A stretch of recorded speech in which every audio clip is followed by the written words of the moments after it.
그래서 내년에 경기 침체 오는 걸 모르는 투자자가 없어요. 그래서 주식시장이 올해 나스닥이 30% 빠졌고 한국 코스피가 27% 급락했잖아요. 저는 이제 부동산발, 가계부채 그게 만약에 있으면 경제가 망가질 수도 있어요. 그래서 다 모든 위기는요 부채로 시작해요. 기업들은요 대부분 자기 채권을 발행을 해요. 근데 레고랜드 사건이 터지니까 야 강원도도 돈을 안 갚는데 누가 갚겠어. 이 버피 풀린 망아지처럼 계속 올라가면 진짜 뭐 위기가 올 수도 있는 거죠.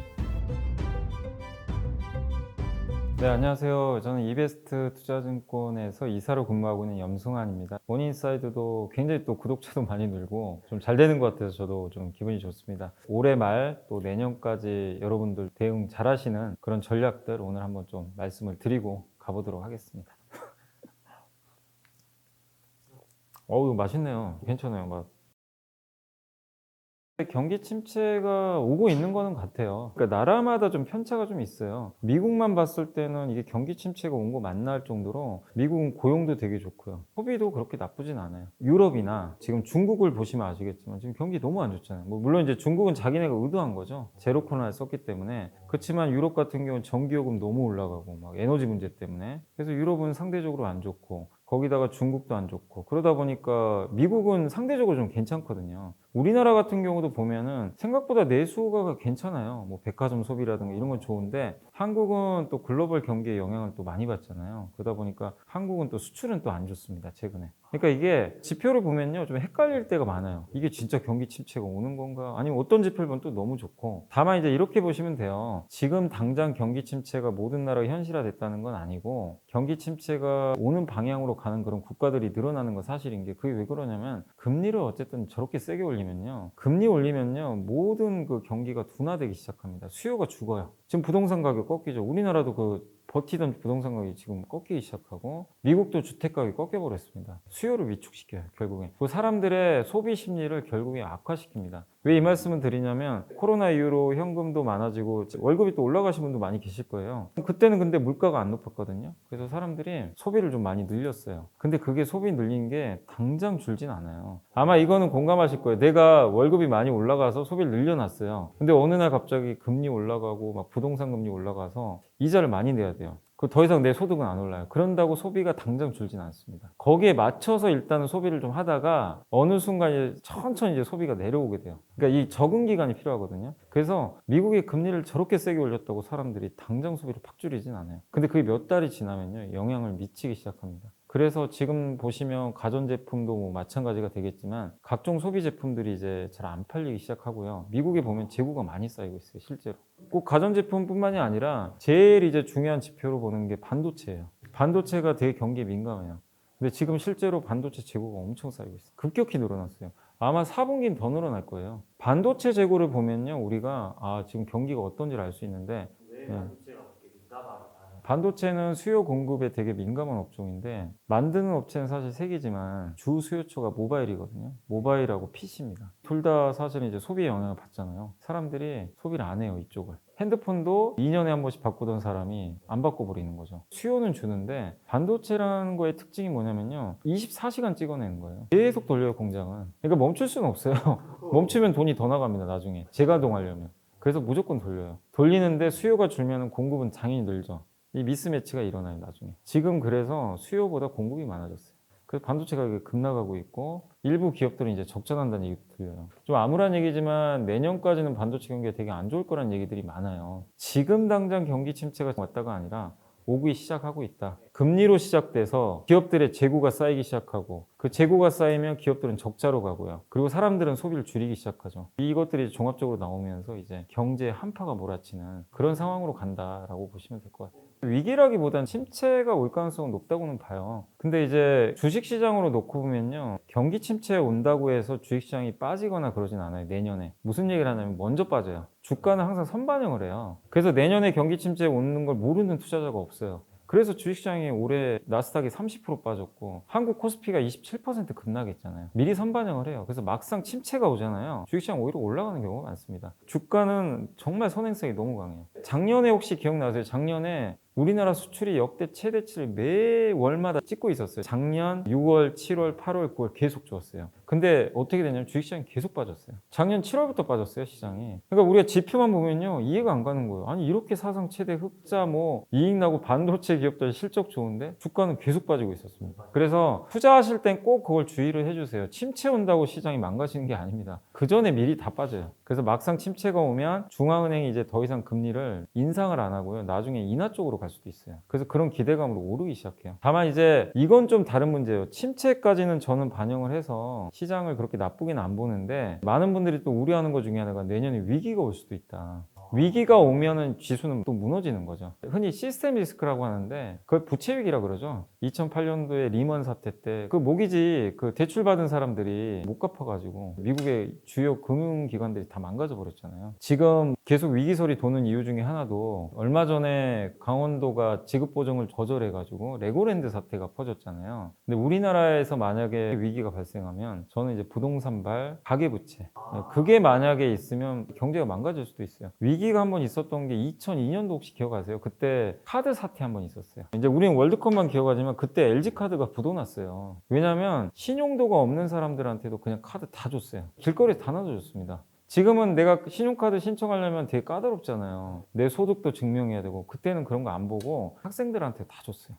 왜냐면 이제 정부에서 하도 경기가 안 좋으니까 카드 해가지고 좀 경기 좀 살리자, 소비 진작시키자 막 풀어줬어요. 그러니까 신용도 낮아도 상관이 없었어요. 그거 뭐죠? 사람들이 부채를 끌어다 쓴 거예요. 나중에 어떻게 됐어요? 망가져 버렸죠. 연체가 얼마나 많았겠어요.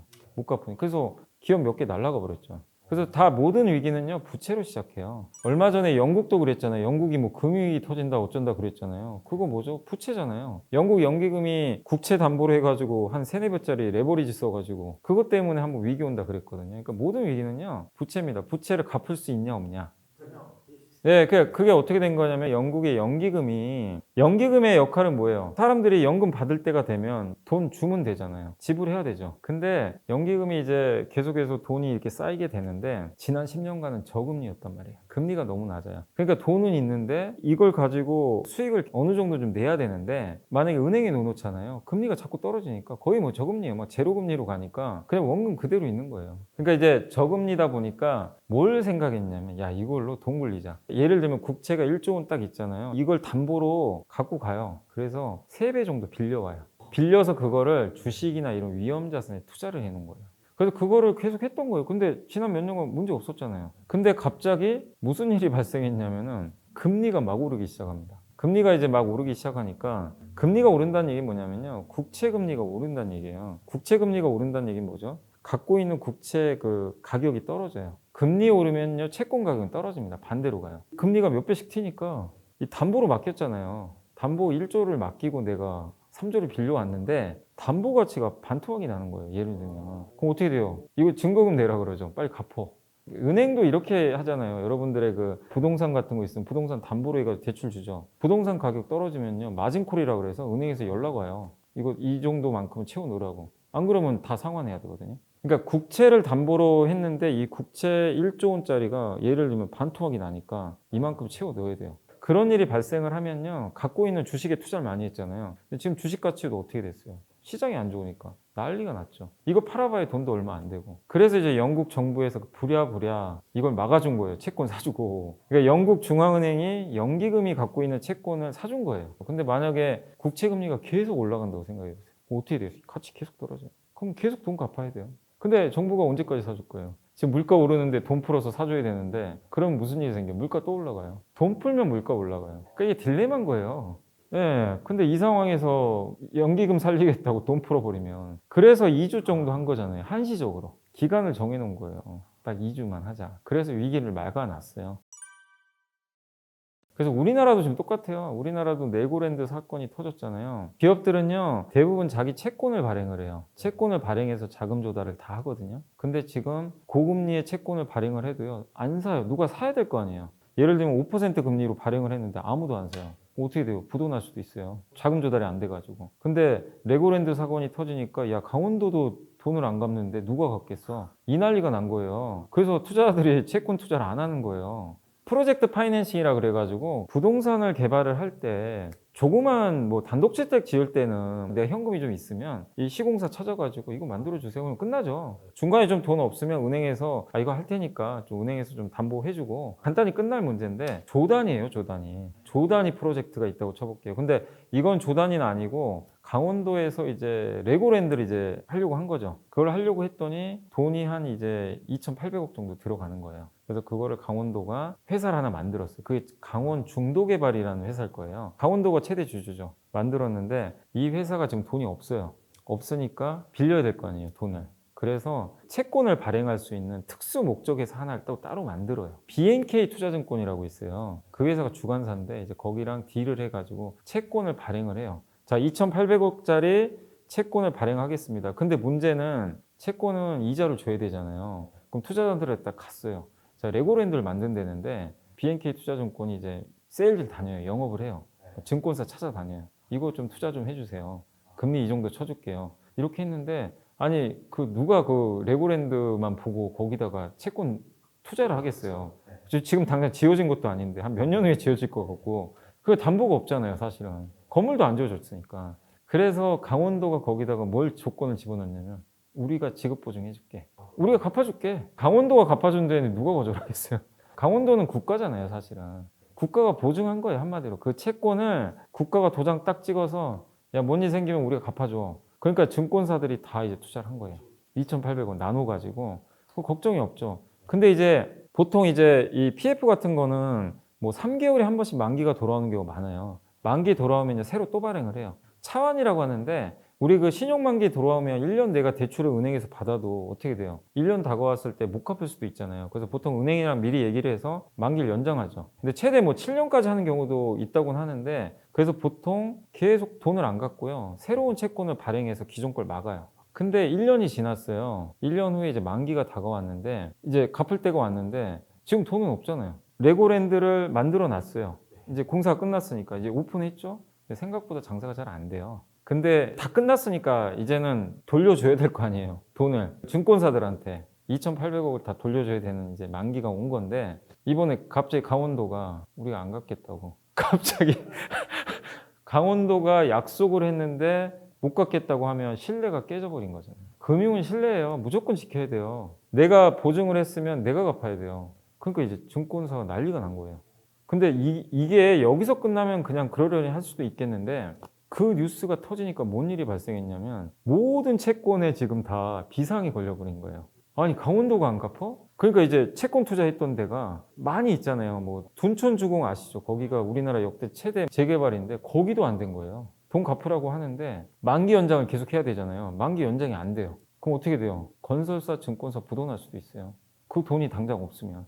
이게 돈이 없어서가 아니라요. 그 돈이 안 돌아가는 거예요. 이렇게 계속 만기되면 돌려줘야 되거든요. 신용에 의해서 야 3개월 지났지 또 그래 뭐 금리 좀 더 쳐주고 자 만기 연장하자 이렇게 계속 가야 되는데 이거를 강원도가 끊어버린 거예요. 중간에 돈맥경화라 그러죠. 피가 안 통하는 거예요. 어쨌든 좀 수습은 했죠. 강원도도 갚는다고 했고 그래서 김진태 도지사도 사과했잖아요. 파장이 너무 커지니까 이런 일이 또 발생할 수도 있어요. 만약에 금리가 내년에도 이 고삐 풀린 망아지처럼 계속 올라가면 진짜 뭐 위기가 올 수도 있는 거죠. 0.75%씩 4번 올렸잖아요. 너무나 파격적인 건데 그거 언제까지 이렇게 계속 올릴 거냐. 지금 무슨 얘기가 나왔냐면 이제 12월에 한 번 더 넘었거든요. FMC가. 그땐 0.5로 올린대요. 그럼 이제 뭐죠? 올리는 건 맞는데 속도가 줄기 시작하죠. 큰 보폭으로 가다가 이제 보폭을 줄이기 시작합니다. 나중엔 이제 어떻게 되면 멈출 수도 있어요. 그래서 금리 인상 속도가 이제 줄어든다. 그 부분에 대해서는 좀 긍정적으로 생각을 하고 있다. 주식시장이라는 건 되게 현상이 이제 좀 아이러니한 게 너무 빨리빨리 반영을 해요. 이 현상을 지금을 보는 게 아니에요. 6개월 후를 봐요. 항상.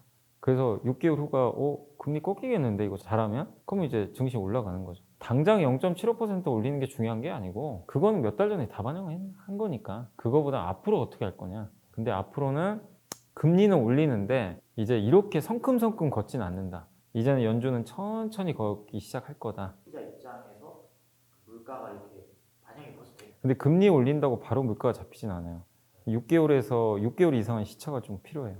그래서 아마 내년 초 되면 물가는 좀 꺾일 겁니다. 그래서 이 시차가 있어요. 근데 사람들의 생각은 지금 어떤 상태냐면 너무나 힘들 수밖에 없는 게 물가는 아직 안 꺾였잖아요. 높죠. 근데 금리는 뒤따라서 올라왔어요. 그럼 어떻게 돼요? 물가는 높고 금리까지 높아요. 어느 것도 안 꺾여요. 그러면은 이중으로 힘들어요. 내 소비 여력이 점점 줄어드는 거예요. 10억짜리 아파트를 갖고 있는데 LTV 한 60% 하면 한 6억 정도 대출 받는 거잖아요. 6억 대출을 받았다고 쳐볼게요. 금리가 3%였다고 쳐볼게요. 3%면 1년이면 한 1,800만 원 정도 내는 거잖아요. 그러면 한 달에 한 150 정도 내는 것 같아요. 근데 지금은 어떤 상태죠? 금리가 지금 6% 넘죠. 이제 낮은 게 6%고 높은 건 8%까지 갔어요. 만약에 7%라고 쳐볼게요. 6억에 7%면 얼마죠? 6, 7에서 4,200만 원 돼야 돼요. 4,200이면 한 달이면 12로 나누면 어쨌든 대충 해도 한 300이 후반은 내야 돼요. 그럼 내가 150 내다가 2배가 넘는 이자를 내야 되는 거야. 그만큼을 내가 지출을 못 해요. 거기다 각종 공과금 다 올라가죠. 물가 오르죠. 그럼 어떻게 돼요? 내 소득은 한정돼 있는데 내야 되는 돈이 몇 배가 올라가 버린 거예요. 지금 이렇게 되는 거거든요. 이런 이유들 때문에 경기 침체가 온다고 이제 계속 얘기하는 거예요. 근데 이제 결국엔 언젠가는 다 꺾이죠. 금리도 꺾일 거고 물가도 꺾이는데 아직은 좀 머니까. 앞으로 몇 달간은 이제 많은 사람들이 느끼는 고통은 당분간 클 수밖에 없어요. 미국이 이제 기준금리로만 말씀을 한번 해드리면 미국 기준금리가 4%거든요, 지금. 지금 예상 5%까지 올라갈 것 같아요. 그래서 올해 말에 12월 한 번 더 남았는데 그때 0.5% 한 번 더 올릴 겁니다. 그럼 4.5가 되죠. 내년에 한 두 번 더 올릴 것 같아요. 근데 두 번 올리는데 0.25씩. 이제 보폭이 줄어들죠. 그리고 5% 되거든요. 그럼 더 이상은 안 올릴 것 같아요. 왜냐하면 자연스럽게 미국 물가가 이제 내려오기 시작하고 지금 미국 물가 8%잖아요. 내년엔 상반기가 좀 어느 정도 지나면 4% 이하로 떨어질 가능성이 높다고 좀 대부분 봐요. 물가가. 그러면 금리가 물가보다 높아졌죠. 그럼 금리를 더 안 올립니다. 그럼 그때부터는 이제 멈춰요. 멈추다가 물가가 더 내려가잖아요. 그럼 이제 금리 인하가 시작이 돼요. 반대로. 왜냐하면 경기가 안 좋기 때문에. 연준은 두 가지를 봐요. 경기도 신경 써야 되고 물가도 신경 써야 되는데 지금 사실 고용이 좋거든요. 경기가 나쁘진 않아요. 아직은.